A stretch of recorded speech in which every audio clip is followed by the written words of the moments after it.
Hello, welcome to Mending Threads.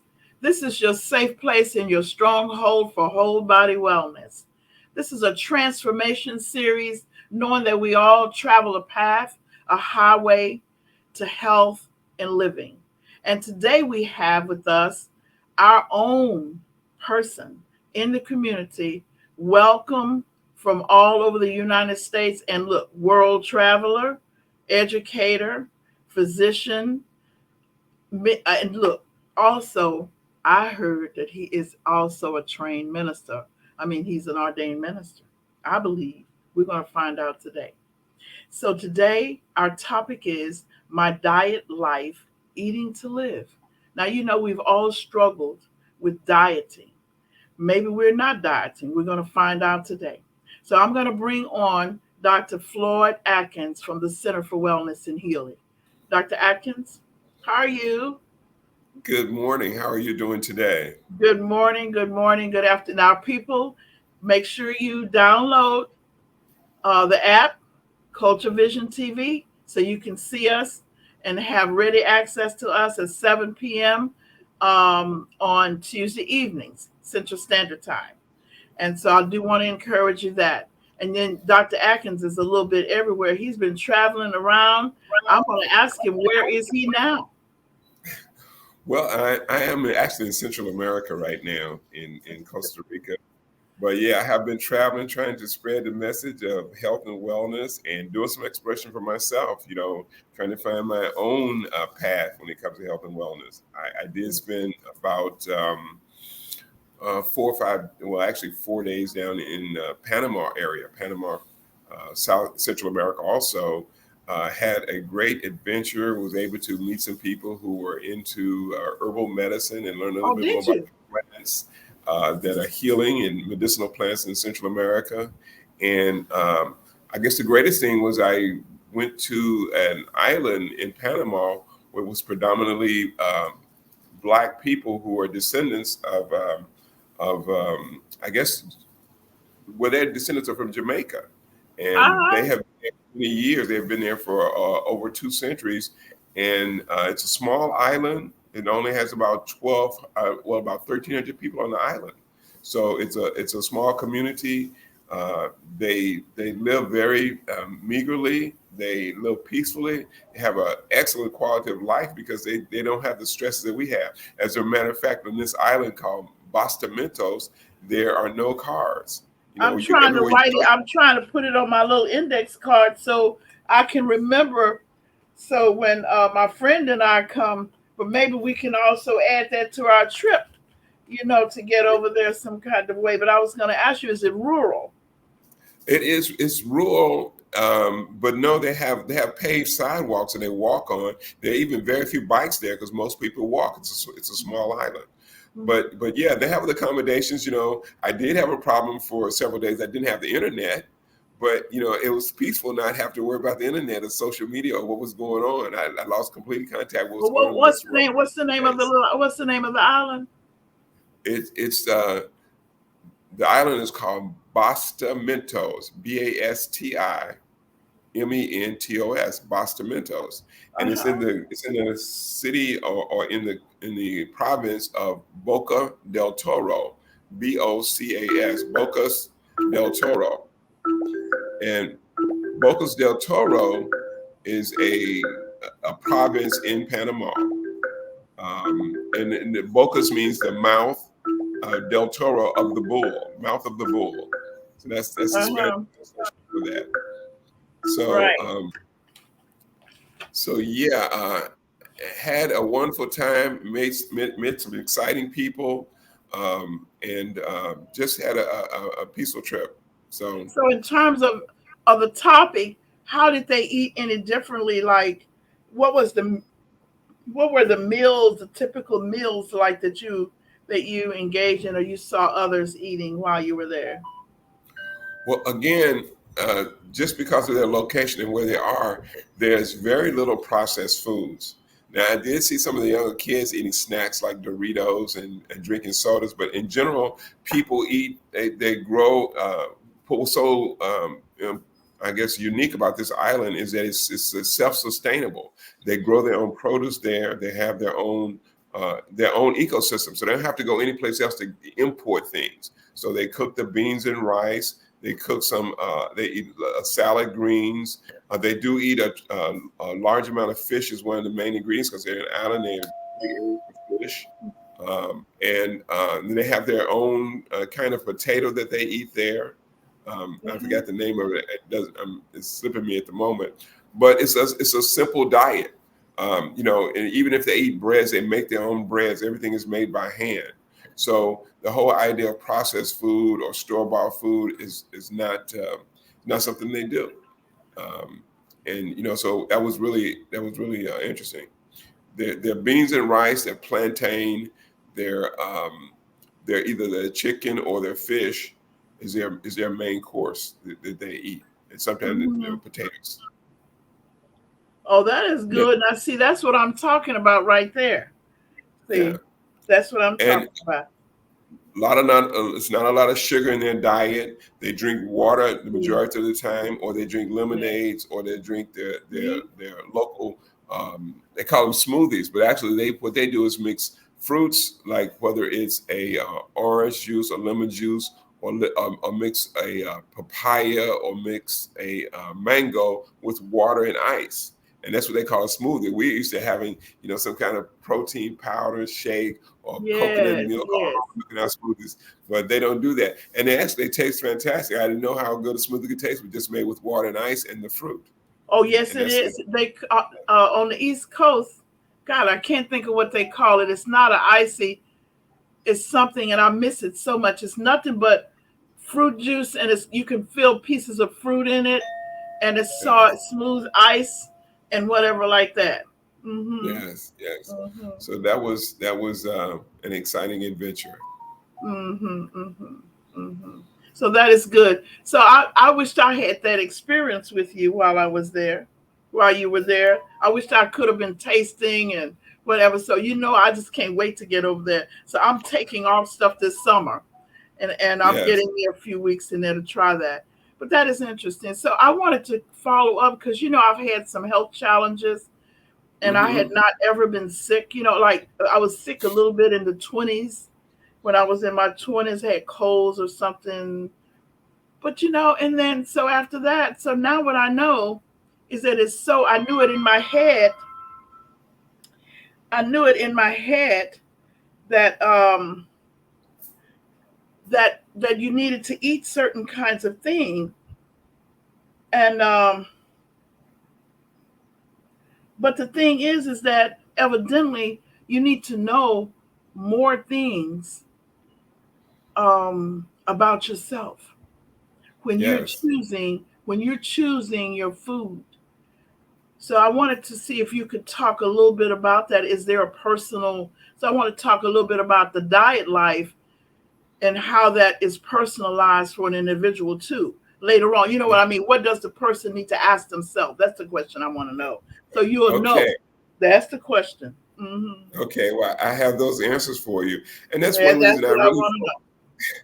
That's one reason I focus on this topic, because it's so important. It's something that we don't really consider because we take diet for granted. When I use the word diet, I'm only talking about the things that we eat every day. What is your normal foods that you eat on a daily basis? That is your diet. It's not a special where you're restricting calories and things like that. I'm not referring to a diet for weight loss. I'm just referring to what you eat when you say the word diet. So let me pull up a slide here so I can kind of give a visual of what the point I'm trying to make here with the audience.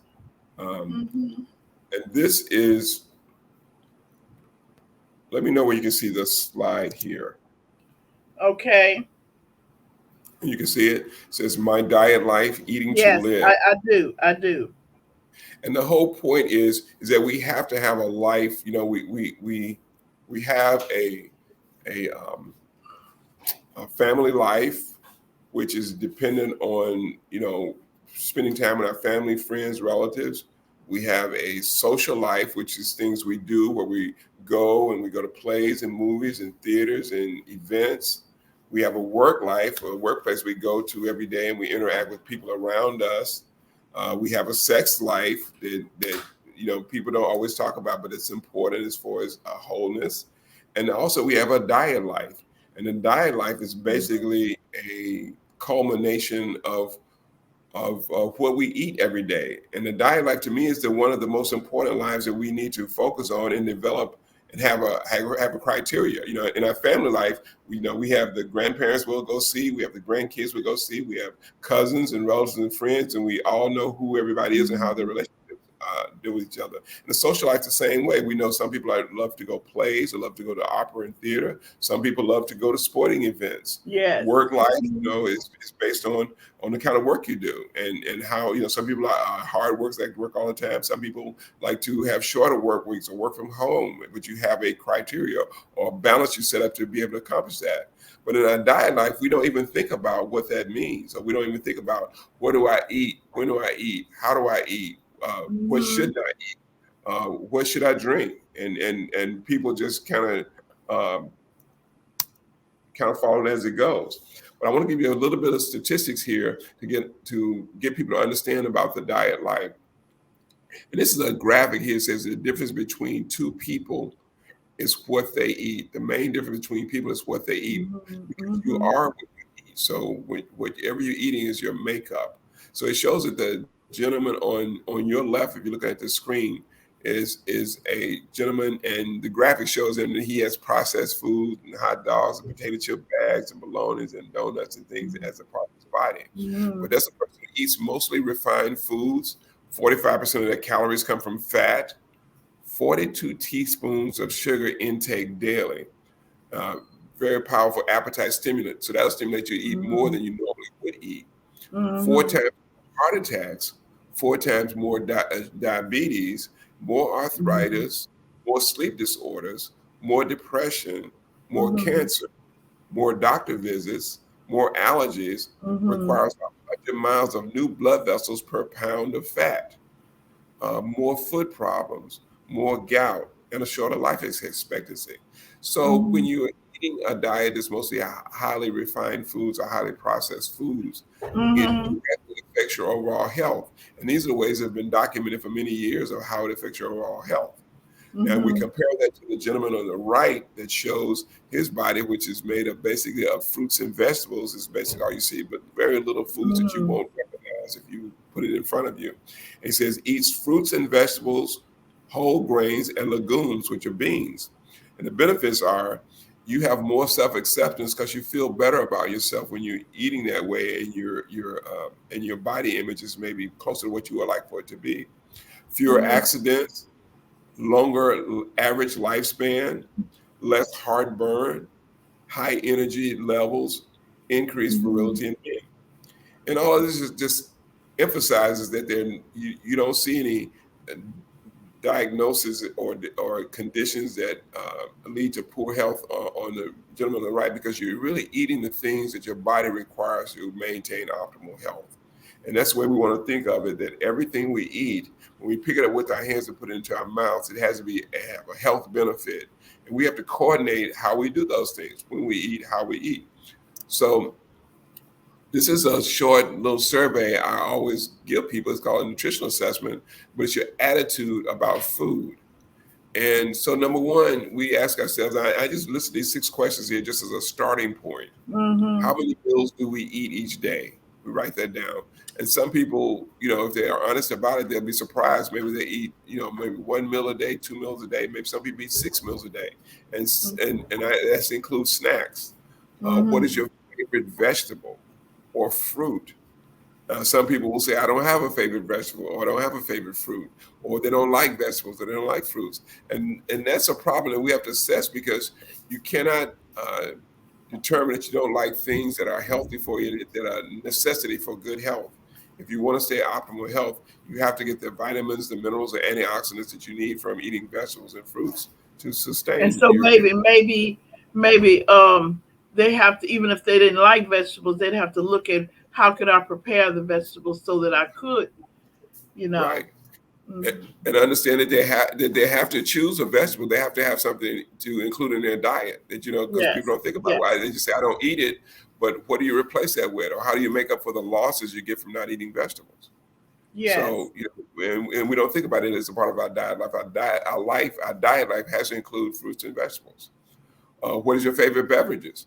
As people may say coffee or tea, but or they may say sodas or fruit juice.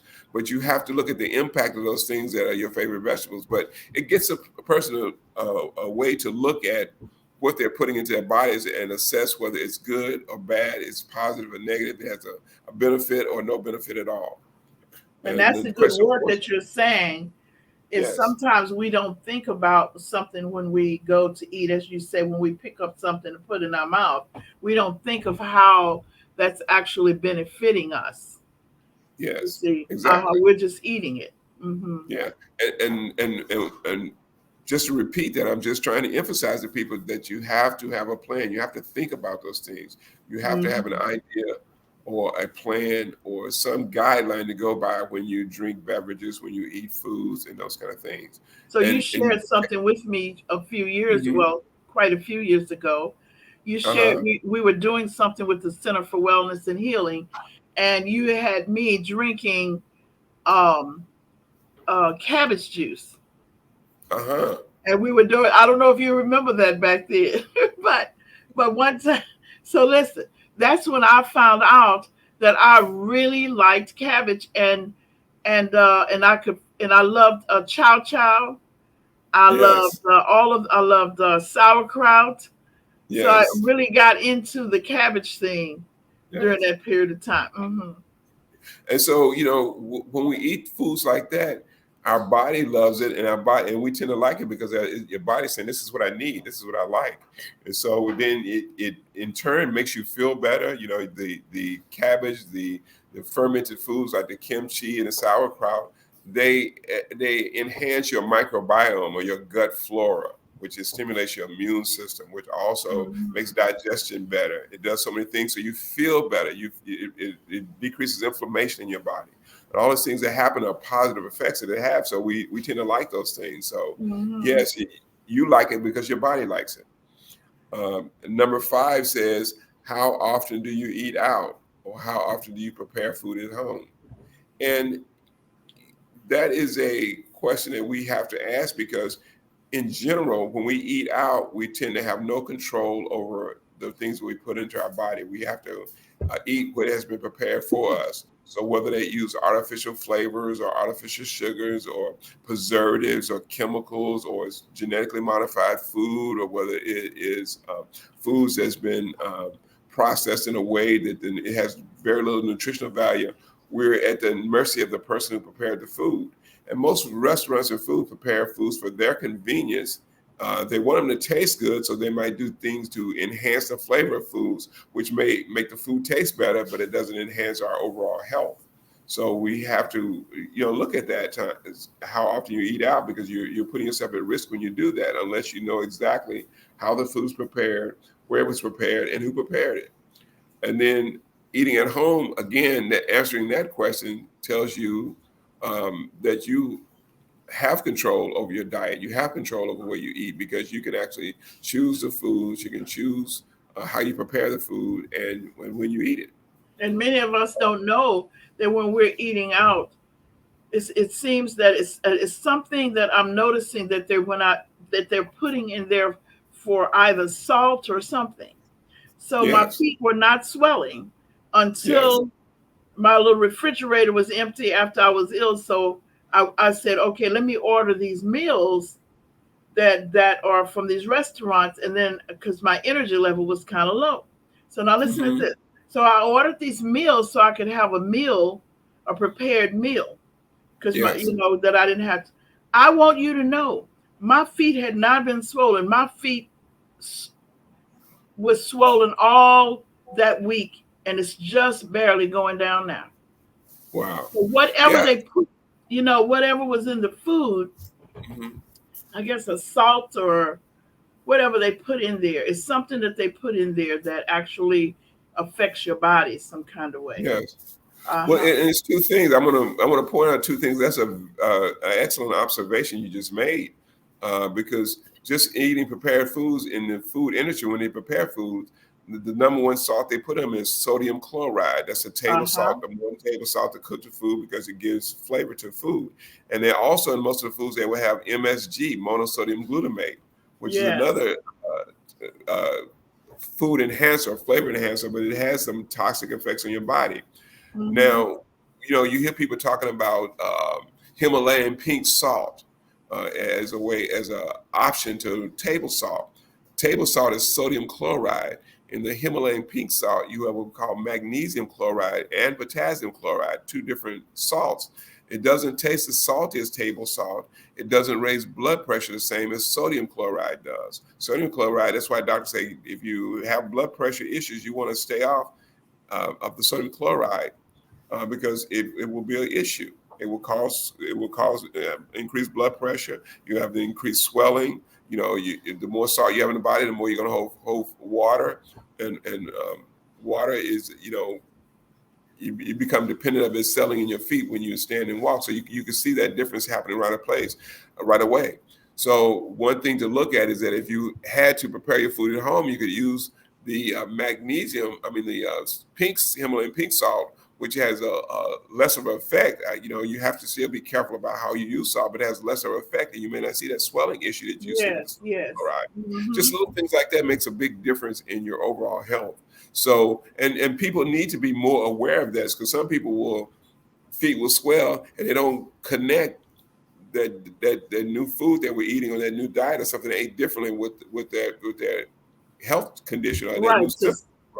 So it's important to keep in mind as we're discussing these things for the audience to listen to that we really need to monitor ourselves with everything that we're doing. We need to pay attention, and that's what I'm Exactly. learning more and more. Mm-hmm.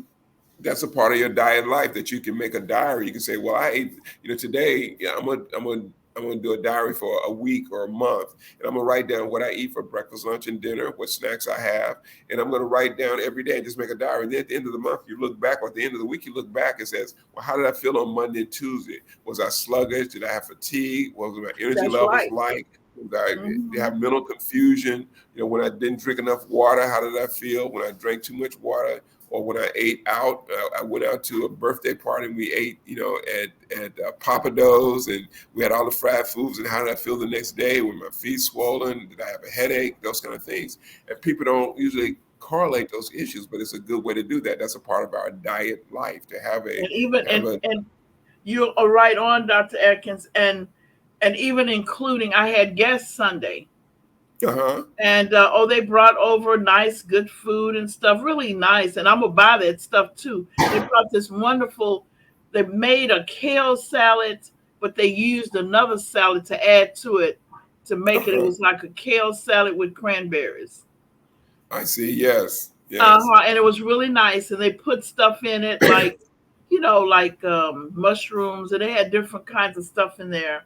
And Yeah. then we added, maybe they had bowls of things that you could add to it, like shrimp, or I know you're gonna say something about it, but shrimp, and they had shrimp, and they had fish, and they had, things that the chicken that if you wanted to add it to that was awesome. I'm gonna buy I loved it. Yeah. Um, Well, and I'm going to share a couple of pictures with the audience so they can see exactly what we're talking about when we talk about the salads and the foods in just a moment. And the last one on this particular slide says, "Do you eat meat with every meal? Do you eat bread with every meal?" So those are the things we have to consider. Is meat necessary with every meal we eat? Can we eat some meals that are plant-based without meat, or can we go without meat altogether and maybe choose other sources of protein like beans, or like lentils? There are a lot yeah. of other options other than eating meat. Eating more avocado, eating things like that. And the same with breads. You want to be careful about your breads because you want to know that it's uh, we're always concerned about wheat being a inflammatory Hmm. in most people, that people have sensitivities to it they're not aware of. Is it made from genetically modified ingredients in bread and things like that? So there are a lot of questions to ask that, but I want to understand that bread is not necessarily every meal, although some people feel that way. What are your thoughts about this 7 grain or all grain bread? They say it's organic, seven all green. I don't. Well, I guess I should be asking you the question: What's if you're going to eat bread? What would you recommend? Like you did the salt. I'm trying as audience as we're listening, and Yeah, I think you did share with us at one other time. But I'm just trying today as we go along, so people will know what might be one bread that if yeah. they're going to eat the bread that you would recommend or suggest that would be less dangerous Well, number or one, more you want to healthy. make sure Mhm. you want to start with organic. You want to get a bread made with organic ingredients because that way you know it's not a genetically modified crop. GMO is something that Oh. has not really been tested or know the long-term benefits. There are a lot of studies that show that it has negative effects on human health, but our government has allowed it to be a part of the food system. It's not restricted or banned. As a matter of fact, right now they're not even obligated to tell you whether the food is genetically modified or not. Oh, So you really? get yes, there's no law that says, well, it was a law, but the lobbyists have not struck that down where they're not required to let you know that if it's genetically modified or not. They just say, well, it's food, it's okay. So Well, now I would, I really didn't know that. I thought that now the genetically modified, I thought that they had to tell you that because some people might have a sensitivity to it or health issue that it might impair. well, the the short answer is no. And what they say, if you have an issue with the food or something like that, with your doctor. And so it's basically saying if you eat it and you get sick, then go to the doctor. But rather than saying, well, maybe you shouldn't eat it, or giving a guideline of who should eat it or who shouldn't eat it. But the technical part is that genetically engineered products are not natural in nature. So your body's digestive system, your enzymes, your digestive fluids in your body are not designed to digest things that are not normal in nature.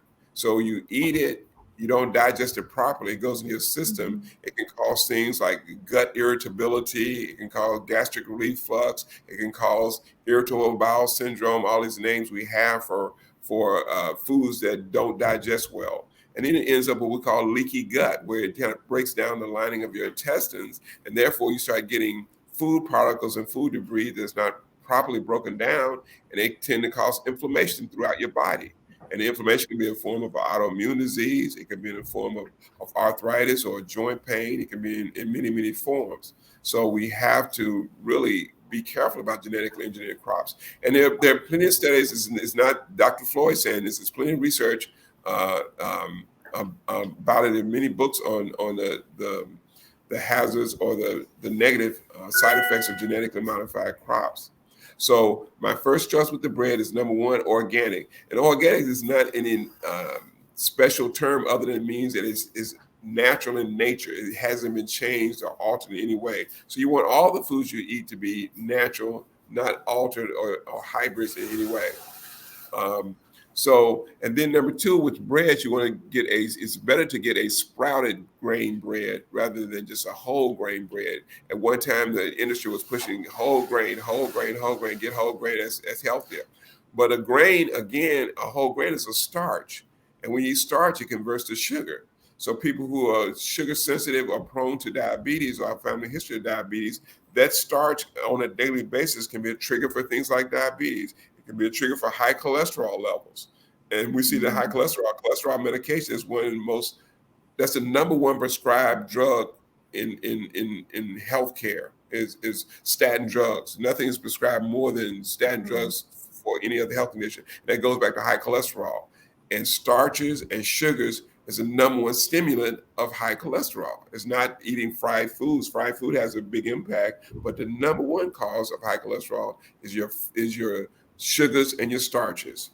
And so Mhm. breads are your starches. Starches convert to sugars. So if you're having Mhm. sugar, if you're having jelly on your bread, you have a sugar on top of sugar. And so your cholesterol is gonna go up, your blood sugar is gonna go up. And so eventually it's gonna be a problem. Well, listening So to you, I have really done so much better. But listen, I'm just uh-huh. going to confess to the audience and whatever. And I know we're going to have to come up with something. I'm working, I'm Yes. praying, I'm doing, I didn't change the food. But listen, I, so when you're talking about the sugar and the the whatever. Yes. One of the things is that it's something in the body. When you mention inflammation, I want to know if it's a connection for the craving of the sugar. See, there's something else. So, in other words, a person could eat healthy, not have organic food, exercise, whatever, but that craving of that sugar of the cookie Yes. is dangerous. But it has to be, Dr. Atkins, connected to something you're speaking about. So the bread, the sugar, is something in this situation that must balance this. So, but go on. I'm just, as you're speaking, I have learned to Yes. change all of these things since 2002.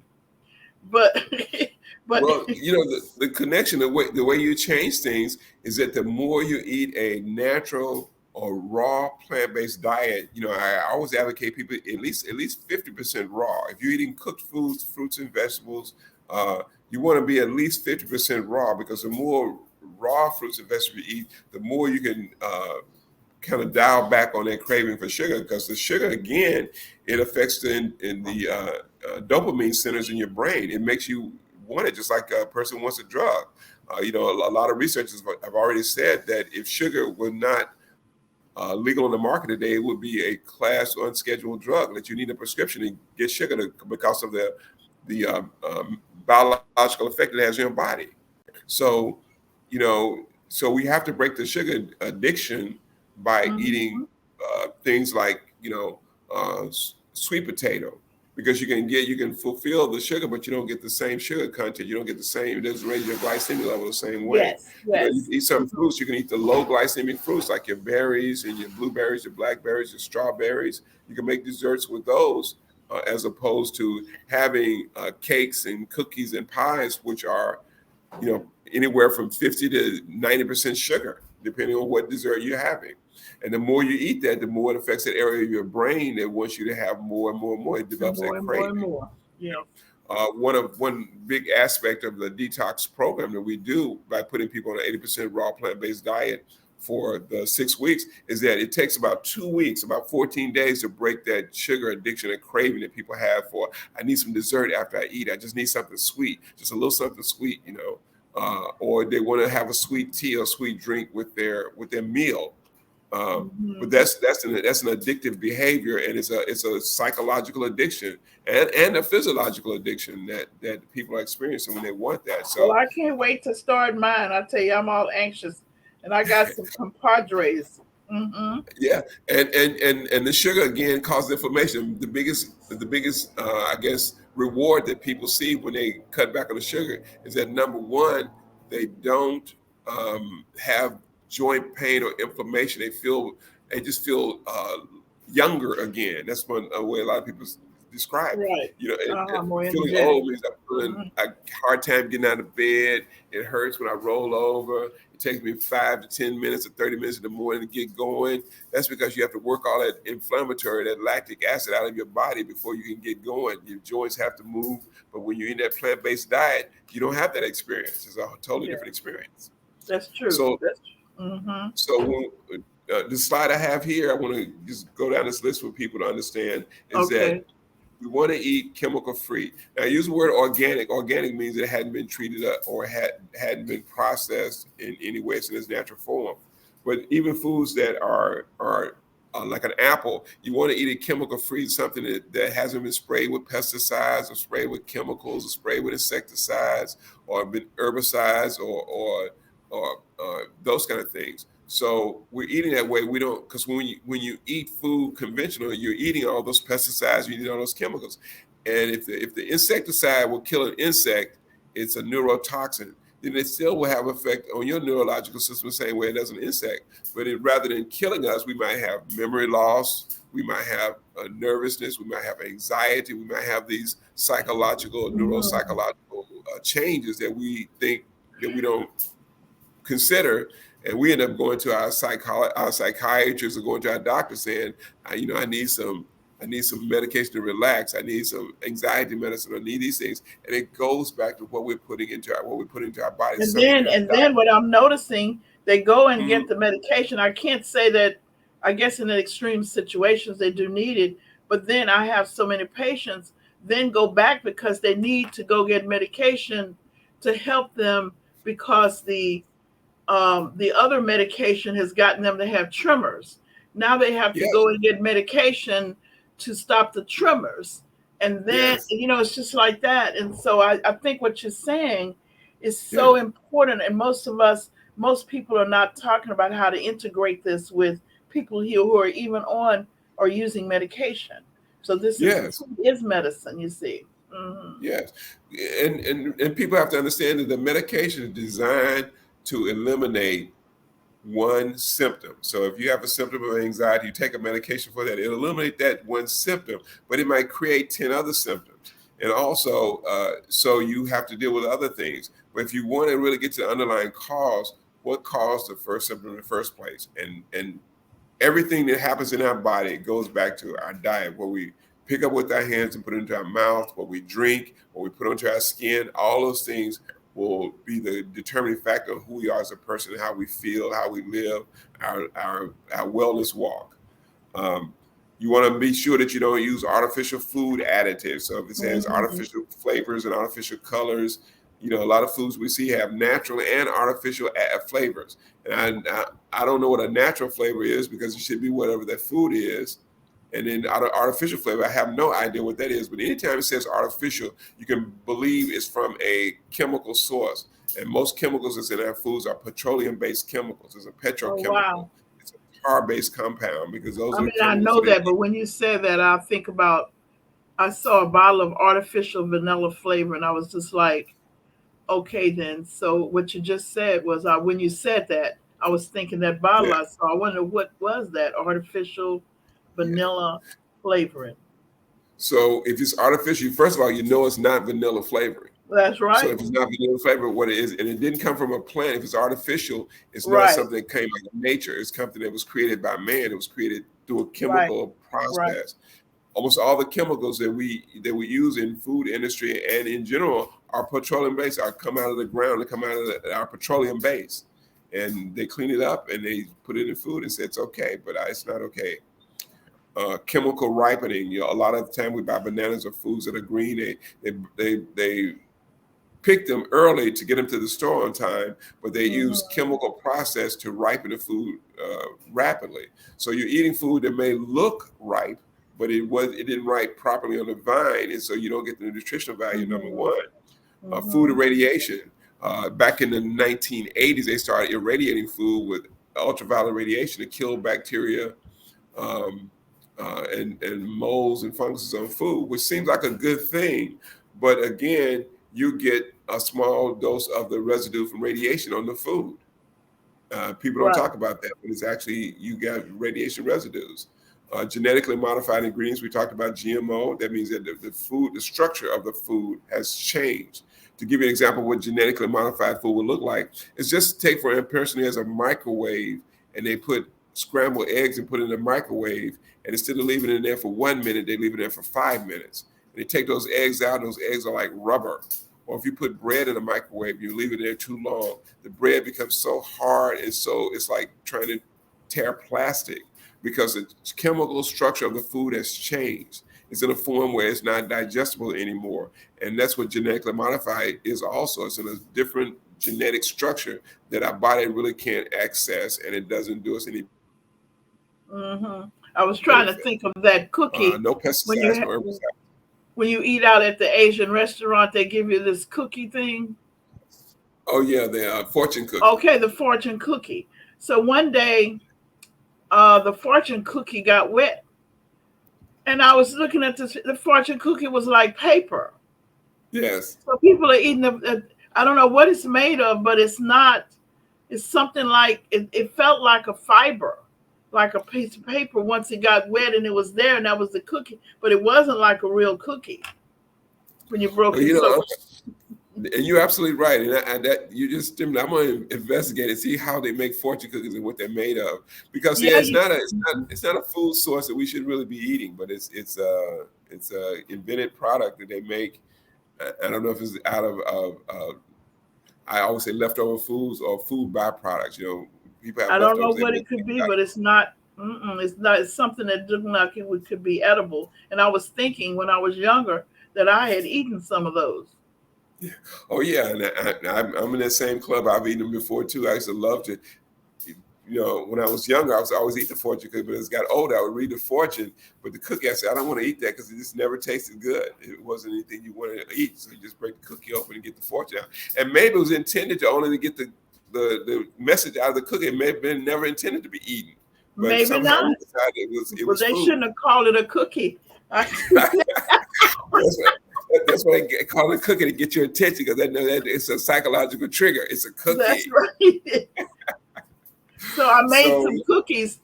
I don't know how much time, but let me see. I made some cookies. I was going to try to be healthier and do this thing. So I was looking at it and I was reading this thing, and it says, well, if you take some oatmeal and you put natural fruit juices in it, and you had to use like it was a different flour. It was wait a minute, like almond flour. It was almond flour, I believe it was. So you take the uh-huh. almond flour. So instead of using other, you put the almond flour in it. I did that, and then and you mix it up. And I think it was two or three something else I had to use and put in there. Well, I did that, and I put it. I was just waiting for my cookie to come out. I says, okay, now I can have this. It was substitute. It's gonna taste real good, and it can't be that bad. Okay, and so I got to cook it. Okay, I saw on Facebook where this man that's over a game show, he was talking about how the bread tastes like paper. They need to put the gluten back in. Yes, yes. So look, I took that cookie out. It was the worst cookie that I have. I said, now I got to find another way to go. So I Yeah. think I'm just going to go on and use a little honey and Uh-huh. make it out. I'm just trying to find a safe way, a good way, a healthier way to get this craving, this taste, instead of eating these fabricated cookies, you know. Yeah. But anyway, I was sharing that bad experience of eating that oatmeal cookie made with juice. Yeah, yeah. A lot of people have these recipes. So yeah, you it takes effort, it takes time to, and you can work out those things. You can actually make a cookie because I've done the same thing myself where I had to actually make my own. I make it called a scone, which is basically a biscuit, but it's made out of a garbanzo bean. It's made out of a bean flour rather than a wheat or Yes. bread Okay. flour, and it Hmm. tastes the same. You can add a little xylitol or add a different sweetener to it. Um, uh, but it's options. You have to really research that, and it takes time to do it. But it tell people their health is worth it. If you can take time for every other thing in your life, all the other aspects of your life, you have to take time for your diet Just life play also. around with it. I might come up with something really good here because I've been working on this. Yes. Yeah, and it could be your retirement. That's right. There you go. There you go. There you Yes. go. So this next slide is a overview of food as medicine. And this is a general guideline that people need to follow if they want to really alleviate a lot of the health concerns that we see every day when people go to their doctor's office or doctor's visit. They complain about aches and pains, they complain about headaches, they complain about joint pains, they complain about indigestion, GI issues, and so many things. Mhm. But again, we want to say no sugar. And when I say no sugar, I mean no added sugar. Don't have a sugar bowl on your table. You have to add sugar to things that you eat every day. No dairy. Mhm. Dairy is very mucus producing, so it causes congestion in our lungs, our respiratory tract. It also has some other issues when it comes to digestion. When it comes to people who are lactose intolerant, no Mhm. flour. Flour, when I flour, I'm specifically talking about wheat flour, flour that comes from grains, because again, it's Mhm. a strong stimulant for people who are prone to diabetes or people who have high cholesterol levels. Animal protein, no animal protein. You really want to cut down. I know some people may have a challenge of going completely meatless or going completely no animal protein, but you want to cut down on your animal protein um, when you want to really use food as medicine. No fried foods, no coffee. I know, and my coffee lovers hate to hear me say that, but you know, you can drink coffee. Coffee not only dehydrates, but it has some other issues that the caffeine in it is a stimulant, and that can cause a kind of an addiction that people get from the caffeine. Even people who drink decaffeinated coffee still has 5 to 10% caffeine in it, so you still get some level of caffeine in decaffeinated coffee. No alcohol, that should be self-explanatory because no matter, despite what people say, there are not too many positive health benefits when it comes to drinking alcohol. No sodas or caffeinated beverages, because caffeinated beverages and sodas are just loaded with sugar and loaded with other chemicals, artificial sweeteners that are not a benefit to us. So again, 75% raw, unprocessed plant foods, basically organic, fresh vegetables and fruits. Drink spring water, at least half your weight in ounces throughout the day. You always want to drink water at least 30 minutes before you eat or hour or more after you eat, because it won't interfere with your digestion by drinking too much water during the meal, and Mm-hmm. it dilutes your stomach acids. Okay, and another big question I have is people say, well, if I can't eat those things, what do I eat for breakfast? What do I eat? So again, tell people that they should focus on eating a high protein, low carbohydrate meal. So proteins can be in the form of beans. It can be in the form of avocado. It can be in the form of different kind of hummuses. But I personally, I like to do a green smoothie and in the morning to get my day started, because that can help you determine what your day is going to be like. You don't want to start the day off with orange juice and toast and coffee and things like that, because they really stimulate your blood sugar early in the morning, and you're going to have highs and lows of your blood sugar all day long, and it'll force you to eat the wrong things. So replace breakfast cereals, whether it's hot cereal or cold cereal, because some people say, well, I eat oatmeal every day, and I don't consider that a good thing, because oatmeal, again, is oats are pure starch, and starch Mm-hmm. converts to sugar, and then you're getting that. So eating oatmeals every day is not good. I'm not saying you can't eat oatmeal at all. And if you eat oatmeal, you have to be concerned about making sure you get an organic oatmeal, because organic oats are one of the most highly pesticides, I call them pesticides, foods there is, because they spray it with glyphosate. It's a chemical that kills Ooh. plants. It's an Mm-hmm. insecticide. And so you have to, and it's been in the news. It was on the channel, on the news channels they did stories about a year ago about how Quaker oats and Cheerios and everything amount of oats was high in pesticide contents, and the kids were eating it up, and it's a hazard to your health. Green smoothies, at least 3 green vegetables, 1 fruit. So you can add and make a great smoothie. There are a lot of good smoothie recipes out there, and if not, we can help you with that. Eating a breakfast of mixed fruits, fresh fruits in the morning, mostly organic or all organic as much as possible. And when I say mostly organic, um, things like some avocado or cantaloupe or citrus fruit doesn't necessarily have to be organic, because they're not highly pesticized foods. Uh, Eating a breakfast taco with a taco made out of beans, or a portobello mushroom wrap out of collard leaves, is a way to have something that you can enjoy, savory, for people who really want to start off with a good protein, low carb diet. Again, in the morning, you want to be 70% protein, 30% carbohydrates, and then the rest of your meals in the day can be more like 60% protein and 40% carbohydrates. You can eat a little bit more because you need that energy. And I know Uh, our audience is thinking, because I do remember we talked in a group one time. Boy, that doesn't look like it's good wrapped in a green leaf and this kind of thing. But I yeah, had some in a grape leaf and a green leaf. But I guess they yes, had they done something like steamed it and seasoned it, and yes, so so it's not like that real hard thing you're trying to digest like a collard green hard leaf, you know. right.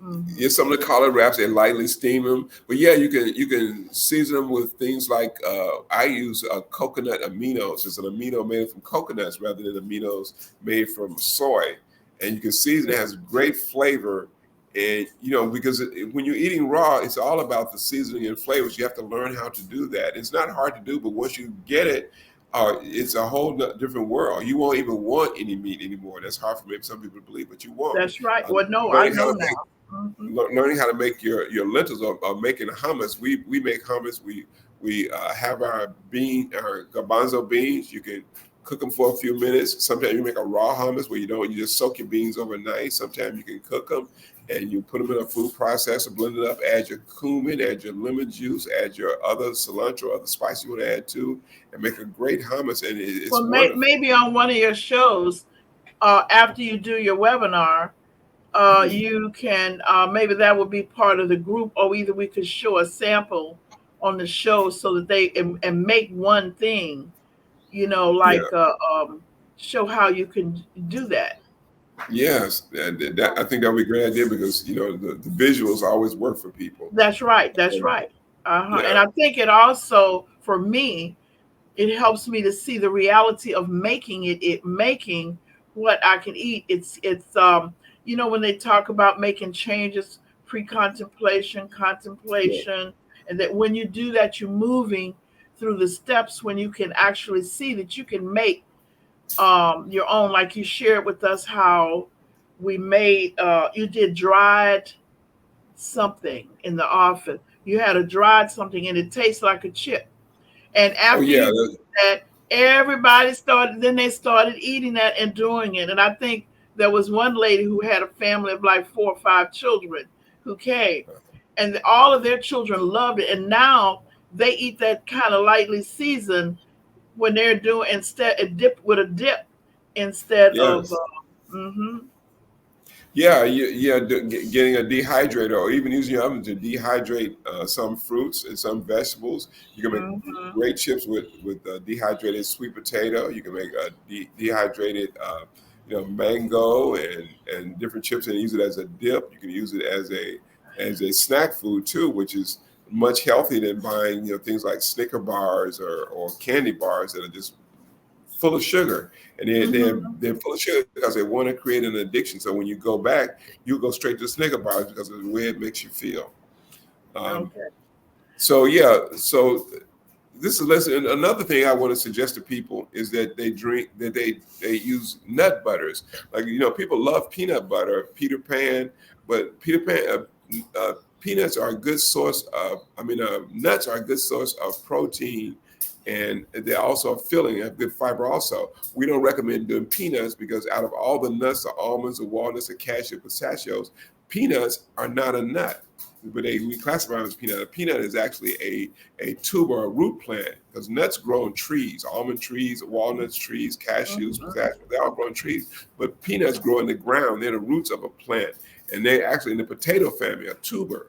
And so they tend to have a mold and fungus on them that Oh people are yeah. allergic to. So people have allergic Mm-hmm. to peanuts. They're not allergic to the peanut itself, they're allergic to the mold that grows on that peanut. So I always suggest that people get a rather than peanut butter, get a nut butter like an almond butter or cashew butter, and you could get Mm-hmm. it on that sprouted grain bread we talked about. You could make your own Mm-hmm. garbanzo bread out of garbanzo flour, and spread your nut butter on there, and have it just like a peanut butter sandwich. But you have it, and you get a good source of protein. It's filling, and it will keep you through the morning, through the day, where you don't get hungry about 10 o'clock. You want something else to eat, and you run to the snack machine trying to get stuff out of the vending machine because you have Mm-hmm. a spike Oh. in your blood sugar. And Mm-hmm. I want to get up here and show you a couple of pictures. Um, okay, drink alkaline water. We talked about that. Half your weight in ounces. Really cut back on the coffee, the fruit juices, and sodas, and absolutely no energy drinks. Herbal teas are a good choice. Chamomile tea, lavender tea, skull cap, ginger is very calming when it comes to anxiety and stress reducing. And you may be sweetened with some stevia or xylitol. They're two natural sweeteners that you can use. Avoid high caffeine teas such as green tea, black tea, or white tea. They have a really good health benefit, but people who are prone to high blood pressure, they have to be careful about drinking too much of the high caffeine teas. So again, the guidelines: eat multiple salads during the day, eliminate the dairy products. We talked about that. And this is what I want to show you a picture of what a salad should look like. People think of salad of lettuce and tomatoes. This salad here starts off with the green leaves or spinach leaves, and I have a red leaf lettuce and a green leaf lettuce in here also. The yellow vegetable is a yellow pepper. It's like a bell pepper, but it's a yellow bell pepper. And I also have red bell pepper in here. And I also have tomatoes in here. And so you're adding, and there are also some shredded, I don't know if you can see some shredded carrots in here also. You're adding a variety of vegetables, which give you a variety of vitamins, of minerals, Mhm. antioxidants. You're getting a variety of phytochemicals, plant chemicals that your body is looking for. So when you eat food, your body's looking for these things. But when you eat a food that's processed in a package that doesn't have this live chemicals that's ready to be digested, your body's still going to be hungry. So you'll tend to eat more because you're not being satisfied. This is Mhm. another picture of a different salad here. And this is a leaf lettuce. And the purple part is a red cabbage or purple cabbage. Also, the shredded, which looks like carrots, is actually not carrots. Those are actually sweet potato. It's put through a raw sweet potato. It's put through a Mhm. processor, and you have that. Sweet potatoes are very high in antioxidants when it comes to your energy, when it comes to your high, it has a vitamin A. So when it comes to your vision, anything that's orange or yellow has vitamin A in it. And it's usually a benefit when it comes to vision and eye health. Uh, a cabbage again is a cruciferous vegetable, so it also gives you that uh, optimal immune effect where you can have a strong immune system. This also has some cilantro in here, and I love to use the tomatoes, which are the cherry tomatoes. Um, Mhm. Here's a simple salad that people can make. It's a cabbage salad. It's a coleslaw on the bottom. It has about a half of our avocado. You squeeze lemon juice on it. You don't have to have any Thousand Mhm. Island dressing and all those things that you put on there that really destroys the salad as far as I'm concerned, and tomatoes. And eat this, and it will be very filling because avocado is going to give you the protein. It's going to fill you up like a Yes. piece of food, will fill you Mhm. up. But the cabbage, the carrots, and the coleslaw, most people love coleslaw. You can make a coleslaw with the Asian dressing or whatever, and it's a very satisfying Mhm. meal. Mhm. Well, Um, I just want to thank you for this. This has been awesome. And listen, uh-huh. I want the audience to know that this is what they will have an opportunity to understand how food can help and heal during your webinars. I want them Yes. to know and to take time to explain that after we go through, we're going to have an opportunity to expose ourselves to making some of these as we talk after the webinar and you sign up for the group. If they have this disease or any disease or that you have that you're speaking about now, that Yes. that you will be able to sign up, talk about this. So, and this is his book, An Ounce of Prevention. It is an awesome book, and it's so easy to read. And I love the print. And every group that we have had has really and has really liked it. And so I had opportunity, Dr. Atkins, to talk with two or three of the people from the group back on MLK from the bookstore. So they've been talking to me about us doing some. They want to do some periodic face to face. Okay, Uh-huh. because they said they got so much out of sharing what they wanted to say and then finding it in the book. Okay, then at the same time. So we just have to figure out how to get them. But I'm just excited about this opportunity coming up in April um, of presenting this to everyone. So Yes. I wanted to let them know where to go and sign up. It's going to be at wrc-houston.com. Please go up and sign up for the class, the webinar. Dr. Atkins is leading the webinar, and there'll be people that will be speaking and asking questions. You can ask questions during the live webinar. But after the live webinar, there will be a group, a support group that's offered to you as a part of the webinar. And during this webinar, you know, most webinars they talk and they leave you. This webinar will not leave you. You will be able to then follow up, ask your questions, relate all of this type of information to your personal self, and look at where do I go from here. Now I'm signing up this week and sending mine in because I am ready. Okay, but I want you to go to wrc-houston.com and sign up for Dr. Atkins' webinar, Food is Medicine, I think it's entitled. And it's going to be a follow-up group to that.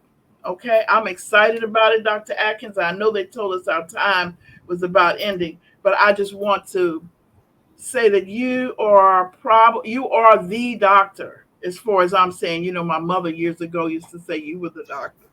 Okay. But for a different reason, she was so biased. She just didn't know it. She didn't know it. But so I really want people to know. Most people go like, yes. But when people get on and they find out that they're just learning so much and their lives are changing. But what I'm really wanting to people to know, don't just take it as something that moves by. What I want you Right. to know is to figure out what questions do you have that your disease, but your wellness, what life living questions do you have? Now I had mine today. One of them is like, I'm working on it, how to satisfy through my eating, balance my life, my craving for sweets, and then accommodate my need for sweets. So you guys got to balance it through eating raw foods and good foods and whatever. And then I have to find something like the sweet potato and something I can add to it that's not dangerous, that we're going to be good. And that's going to be something because I already know. And when watermelon season comes in, I have no problem. Okay. Okay. But I realize, so we can have fun talking about all our little struggles and whatever. I do Yes. want to say you're so knowledgeable. You present it in such a manner that person can accept it and understand it. So I just wanted to thank you for today. Thank Dr. Floyd Atkins from the Center for Wellness and Healing, everybody. Thank our Facebook audience today. And look forward, go to the website, wrc-houston.com, and please sign up for the webinar coming up in April. Okay, we're promoting it now, and I'm going to be sending out emails. Okay, thank you. I want to say this: renew beliefs, rebuild faith, and reconnect families and communities.